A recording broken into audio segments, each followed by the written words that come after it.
to the swale. Ken, you've been out there. Bill Truex, you've been out there. You've talked to Ms. Burke. You've seen the photos.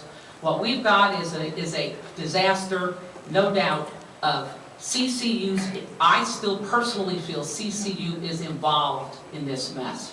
But my final question, when a county administrator refuses to meet with his boss, I expect the Board of County Commissioners to do something about it. Besides the administration being at fault for this disaster on my waterway, CCU needs to clean up in front of its own doorstep before it forces other people to sign on to sewer, when they can't even handle what they've got in Parkside. That's your time, Joanne. I agree. I agree that you guys are the boss. I don't believe that Mr. Sandra has to meet with you, because if every citizen came to the county to have a meeting, we'd have an issue. But commissioners have to meet with you. Ray Sandrock has met with other taxpayers before. I have verified it from many sources, and the issue was with him, sir, and he told me to go fly a kite. I've written down your main questions. Okay. I will get the answers and I will meet with you, okay? And if afterwards... You will meet with me? I will meet with you. Thank you, because I've been waiting since January, sir. Let me get these answers, I will meet with you. Okay. And if after that meeting you still feel that I haven't given you enough satisfaction with those answers, I'll sit down with Ray and we can... And that's with the 5% calculation and how they're going to be done in 2.5 weeks with the dredge when the Sunrise Waterway is not even done, and they haven't taken the debris out of the waterway. They're doing that after. I asked him about that just in my meeting an hour ago, so I will... It's a disaster. I will get those questions answered, okay? Our next speaker. Good evening, Commissioners. Good evening. I have two things here. State your name. Ken Chandler.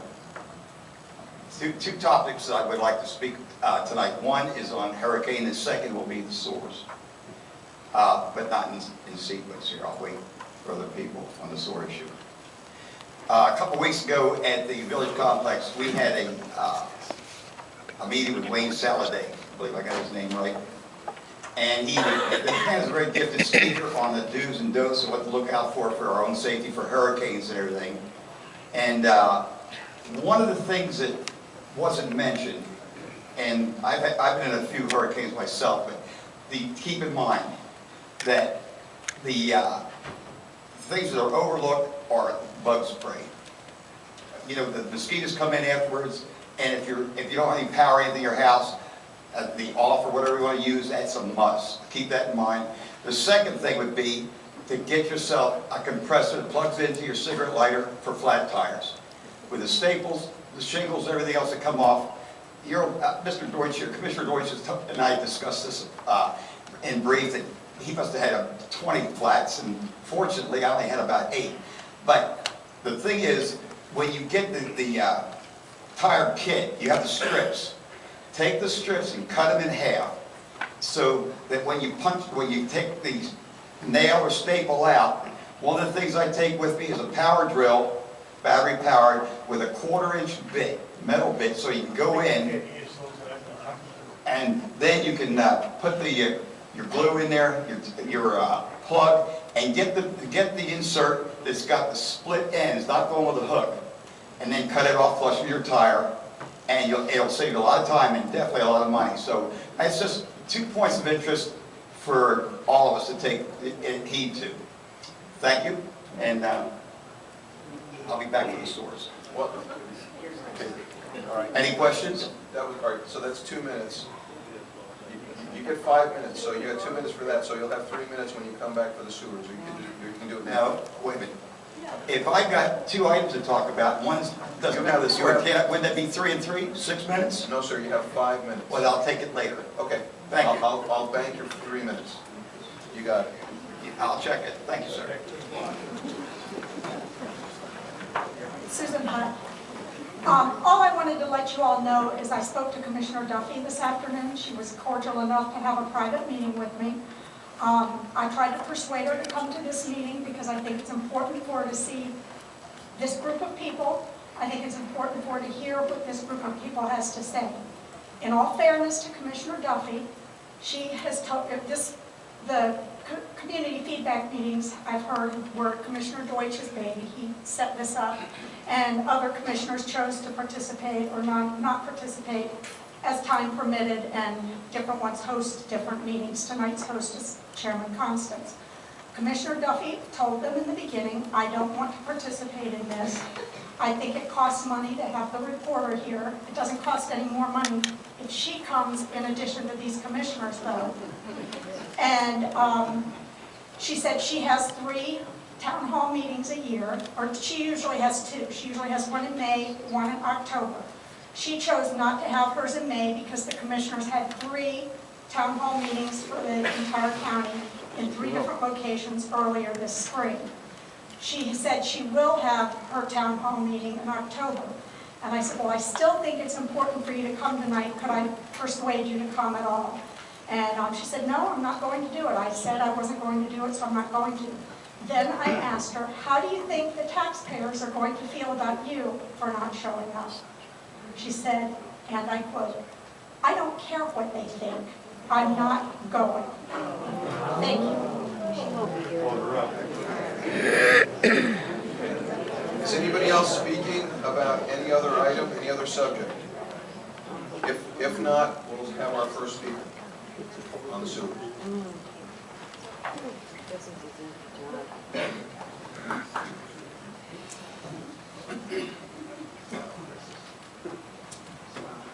Thank you, Commissioners, all for coming. I really appreciate this. And I hope that we'll continue to do this every month. Sorry, I'll speak up a little bit. My name is Scott Andruszak, for the record. I'm with SOS, the group that's organized to let you folks know about this meeting. So thank you all for coming very much. We started out about 3 months ago looking into the science of this because I didn't know one way or another if the sewers were, or the septics were leaching into the harbor. So we simply asked for some science, and we couldn't get any. So we kept digging, and we found evidence that it was opposite of what we were being told. So I was in this room right here when the University of South Florida scientists came with the Water Atlas Project, and they were giving a presentation to this board, okay? And up on your screens, you can see this is the Charlotte Harbor Water Atlas. They have 193 testing stations throughout the harbor. They've done 205,000 tests since the 1970s. They are the undisputed experts of our harbor, and they're telling us it's quite clean. Cody, next slide. So we're being told that nitrogen, phosphorus, fecal coliform is polluting our harbor. As you can see, that's the trend line. At the top, you can see total nitrogen, 4,000 measurements. On the left, you'll see it starts out at 2,000, and at the bottom, you'll see 1980, 1990, and all the way across to now. Clearly, the trend line is that the harbor is getting cleaner. Good news. Next slide, Cody. Then we go into nitrogen N3. Once again, decades of research, you can see across the bottom. Clearly, the trend is that our harbor is getting cleaner. Cody, next slide. Phosphorus. They're telling us phosphorus is poisoning our harbor, and we have to, stop our sewers because of phosphorus. Once again, the trend line is indisputable. These are decades of tests. Look at the top of there, 5,742 measurements. Okay, not 5 or 10 measurements, 5,700 measurements. Next one, Cody. Okay, this is Charlotte Harbor. This is all over the harbor. 3,244 measurements for phosphate. This is the stuff that we put on our lawns, helps our lawns get green. This is what we pay a lot of money for when you go to the Home Depot and you buy some phosphorus and nitrogen. It's the number 10 and 12. This is what we're paying money for, okay? And this is what we're seeing here. The trend line is clearly down. Now remember, this is over decades that we have added thousands of new homes, thousands more septic systems, and yet the pollution is going down. They're telling us it's going up, but clearly the trend line is going down, okay? One more, Cody. Here's the fecal coliform. This is what we don't hear about this anymore. This is what we were first told, that the fecal coliform was the problem, okay? Here, once again, going back to the 1970s, there is no fecal coliform in the harbor. I mean, there's a little bit of amount, and to give you an idea, 400 is allowable under FDEP laws, Florida Department of Environmental Protection. 400 is allowable, okay? 800 is when they have to shut the beaches down. So you can see the trend line all along the bottom is near zero, except at the end, where you see a massive spike heading up over 6,000 count. Okay, 6,000, we're talking 15 times. Okay, next slide, Cody. Okay, now here is the Sunrise Waterway, which empties directly at Port Charlotte Beach. We found this yesterday. Okay, they have taken 307 samples going back to 2000. Okay, and as Joanne was talking earlier, their Sunrise Waterway and Lake has been polluted by the sewers. The sewers have broken and spilled sewage into that Sunrise Waterway and Lake. And here's the proof from the University of South Florida scientists, not me, not SOS. This is the University of South Florida. They have no dog in this fight, okay? And they're telling us 307 measurements. Look at that spike at the end. Okay, Cody, go back one. Look at Charlotte Harbor. Okay, nothing in the harbor, 6,878 measurements. Look at the spike at the end in 2010, 2011. When did we have all the beach closures? Next slide, Cody.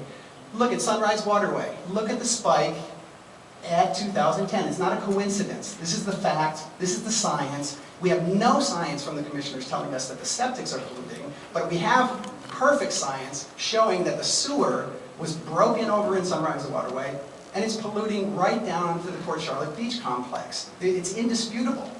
Scott, you're under a minute. 30 seconds. Next. Okay. Sorry. Go ahead. Now, I'm gonna go on with this because okay. This is a document from the Department of Health website. Okay, from the Department of Health website that says. This is very interesting, we just found this as well, that on behalf of the Florida Department of Environmental Protection and the Administrative Commission, they issued final order AC 89-5 that accepted the non-sewer solution as a managed septic program. Scott. Let me say that again. They accepted the non-sewer solution as a managed septic program. And it goes on to tell us, I'm sorry, Commissioner. You're out of time. Oh, Sorry, we set the rules up. Everybody gets 5 minutes. I think you can extend to 5 minutes, Commissioner. No, sir. The rules are rules.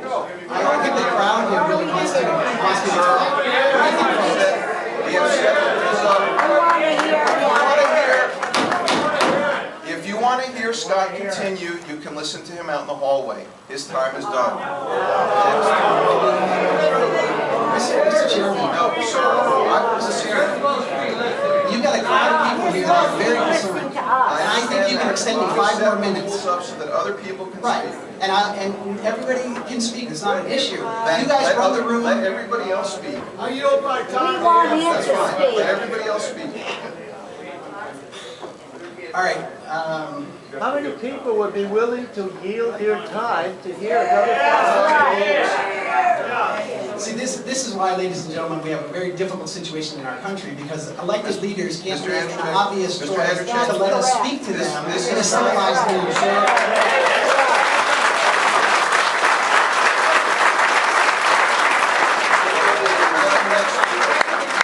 Unbelievable. We'll have the next speaker, please. Anybody I give my 5 minutes to that man there. I'll give my 5 minutes. There you go. Got my 5 minutes. Why won't you listen to the people? That's what we're here for. That's right.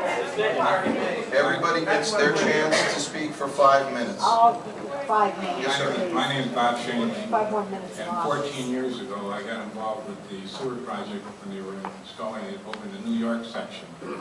At that time, it cost $3,900 and $300 for electrical hookup. They did not remove the tanks. What they did was they shut off the pipe, at least to the drain field, replacing it with a plastic pipe of an inch and a half or an inch and 3/4. This is a 2-inch. I remember that pipe being this big. Now, all it was to do was to take the excess liquid that normally would go into the field, take it to the side of the road where another pipe, of an inch and a half, inch and 3/4, because again, I don't remember it being 2 inches this big, and take it to wherever they take it. The tank stayed on the site.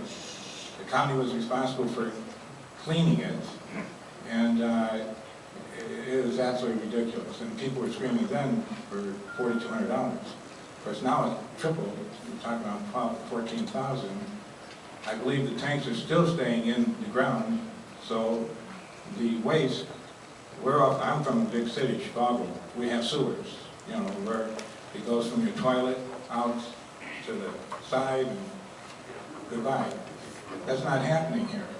It's still staying on site. And for the kind of money that we're talking about, not only that, but your water bill doubles because they're going on the basis that whatever goes in is going out through the sewer. But so if you water your lawn or you know, wash your car, you're going to be paying double because they're going to figure it's going through your, you know, through the sewer system. And does this impress anybody for a sewer system? No. You know, this is why I bought this little sample just to give an illustration. Because I don't think most people realize the tanks stay in place. So if that tank begins to leak, and you know, it's going to have to be repaired. The other thing that was a big issue 14 years ago was the fact that most of the houses here in Port Charlotte were single occupied or maybe 2 people. You don't have 8 people living in a house like you used to have, you know, when you're in the city, you're young. And so you have 1, 2 people in a house, and many of the houses are part-time use. So, you know, I don't know how many houses in Port Charlotte are occupied year-round. I'm year-round. But I don't have any neighbors around but my house. So, you know, it's great if you're a nudist, because you don't have anybody to take a look. So anyhow, again, I think those have to be factored in, you know, in considering this. Is this project really necessary? And the benefits, and a lot of people are going to be hurt with this money that we're talking about them being docked for. And a lot of people were complaining 14 years ago with $4,200. Now we're looking around 12, 14 grand. And you know, I talking to a man last Wednesday. He said, Cape Coral, I guess they're charging anywhere from $15,000 to $31,000 for what they're planning on putting in, and people are literally walking away from the houses. They just can't cut it. You know, so anyhow, I just thought I'd come up here and share what took place 14 years ago. We had a meeting 2 years ago over at the beach complex, and they had a woman representing the utility company. She had no history. She did not know what took place 12 years earlier. She didn't know, you know, the cost. She knew there was a handful of us that had been around, you know, but most of the people were new because, you know, a lot of people were very transit. And I love Port Charlotte. I'm here 15 years, the only place to live. And I just would hate to see Port Charlotte go deeper into the hole and hurt a lot of people, especially something totally unnecessary as this project is, you know. Anyhow, thank you. Thank you, sir. Can we have our next speaker, please?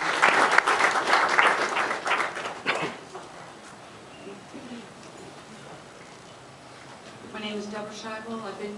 Bring the mic close so that we can hear you. Thank you. I've lived in Charlotte County since 1968. Our family's been here.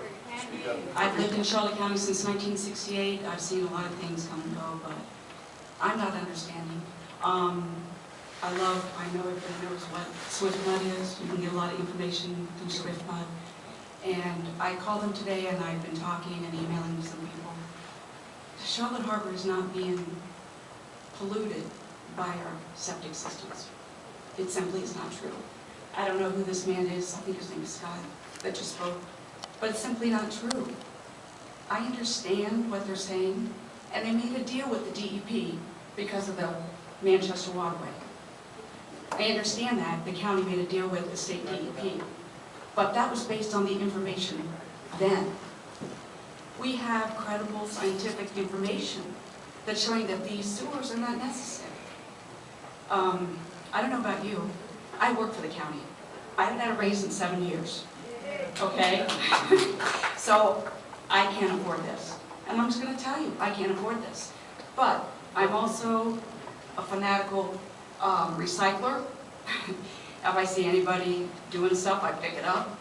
I take everything to be recycled, I donate to Goodwill.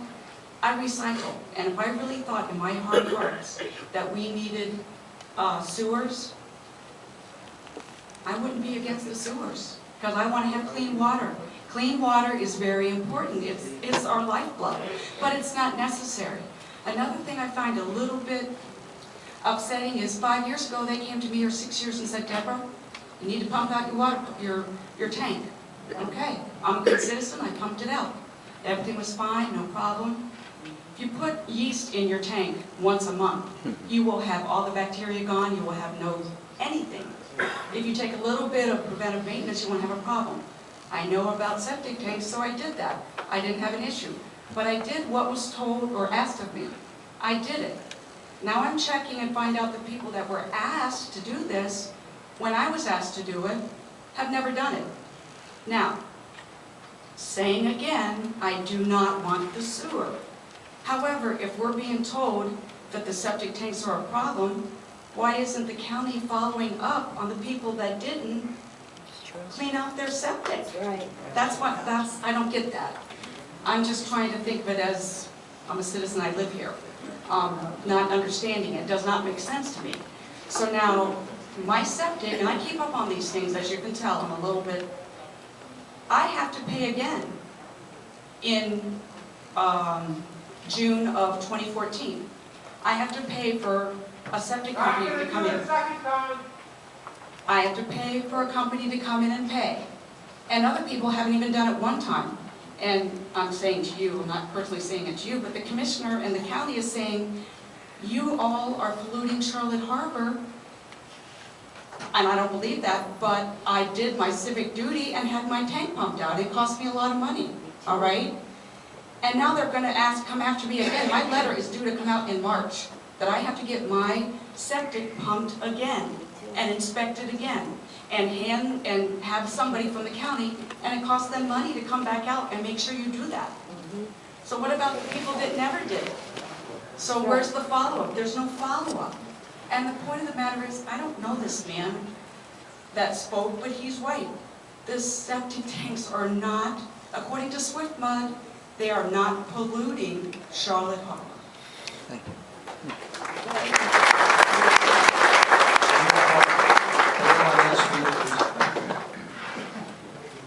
Good evening, my name is Shelley Gerling. I live in Spring Lake Boulevard. I have here a copy of the Manchester Agreement, and in that agreement there is verbiage that says that the agreement can be changed or modified, which indicates to me that it's not locked in cement. Additionally, there is a line that says they require residences within 300 feet of surface water to have their septic system inspected, maintained every 5 years. That would indicate to me we are forced to remove our septics and to be on a sewer system. If the mandate, if the Manchester Lock Agreement does not force that, I'm confused of why we're doing this. I have a copy of the newspaper from Friday, June 14th, where the census states that the number of residents in Charlotte County is 159,978. And it says that 54,599 of those are senior citizens. No doubt on fixed income, I am. That's 1/3 of our community on a fixed income. I have here copies for your review that I copied from online that shows that out of that figure that they took, the 159, that is actually the 2010 estimated population. Out of that, 22,000 people, 22,417 are under 18 years old and do not contribute to the workforce. 57,020 are over 65 on fixed incomes, which leaves 83,000 citizens of all of Charlotte County to pay for the sewer systems, not just the 1,840 homes we're talking about. And adding these homes and other sewer systems on here is going to place a burden on the water treatment plant. That'll have to be replaced. I've heard estimates between $30 to $50 million. If you only have 83,000 people working, who's going to pay for that? You can't possibly take it out of our pockets. There isn't any money there. There is no big industry here. I have also copies here for you of all the homes that have been sold in the pilot area. And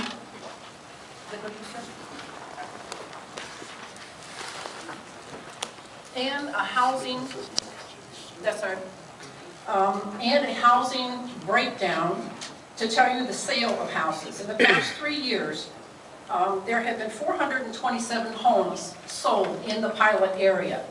Out of that 427, 199 of them sold for under $60,000. How do you smack somebody with a $10,000 sewage charge or to go to a sewer pipe if they've been able to afford a home of $60,000? How do you come back to them and say 15% of it more goes to sewage? Houses under $100,000 are 127 homes that were sold, and houses from $100,000 to $200,000 are 101. There are only 1,833 sales, and the figures here would tell you that the amount of homes, or the pricing of the homes that are sold would indicate that there is no financial money here to afford these sewers. I had asked you before, and I ask you again to stop this process. Scott has produced proof that the Water Atlas says that there is no pollution in our waterway. I don't know what the reason is this is being forced upon us, or tried to be forced upon us. I do not believe the Manchester Agreement indicates that, and I ask you again to stop the expenditure of even one more moment or one more dime of public money. Thank you. Okay, it's still recording. Scott said that it shuts off sometime. If it shuts off, just press the button again. My name's Tony Komarak, 148 Chelsea. Bring that microphone up to your mouth. Speak right into it. My name's Tony Komarak, 148 Chelsea Court. And I'm a registered chemical and environmental engineer. I have been impressed by the county, and how good the county checks out the septic tanks. I had to have mine inspected after the 5-year period, and, pumped out, and I was told it has a hole in it. So they come along and said I have to put a new tank in, which I understand you have to do that so that you don't have pollution. So they put the tank in, and the county, and I'm not sure what organization it is there, but a fellow come out and he checked that installation of a new tank down to the T. I mean, the level on it, it was going in a proper place, the connections. As a matter of fact, the contractor couldn't complete it until the inspectors checked every little detail. Not only that, I had to get a special survey done to ensure that my drain fields were within the specified distance from the waterways.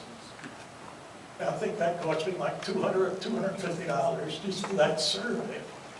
And I'm happy to do it because that effort that the county does is what keeps us from polluting our waterways.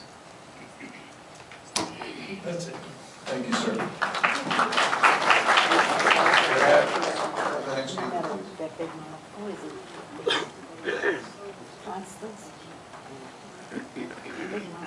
My name is Jack Leggett. I live on Spring Lake. And I just want the commissioners to know what some of this repair work is costing. They come out, we were on a 5-year plan, they pumped out our tank. It was rejected because it was bad, I could see it. And it's going to cost $3,600 to put a new tank in, fine. Then the county comes out and looks at it, and our drain field is a couple inches too low. So we got to replace the drain field. Then they found out that the new tank won't be high enough to drain into the drain field. So we gotta put another tank in with a pump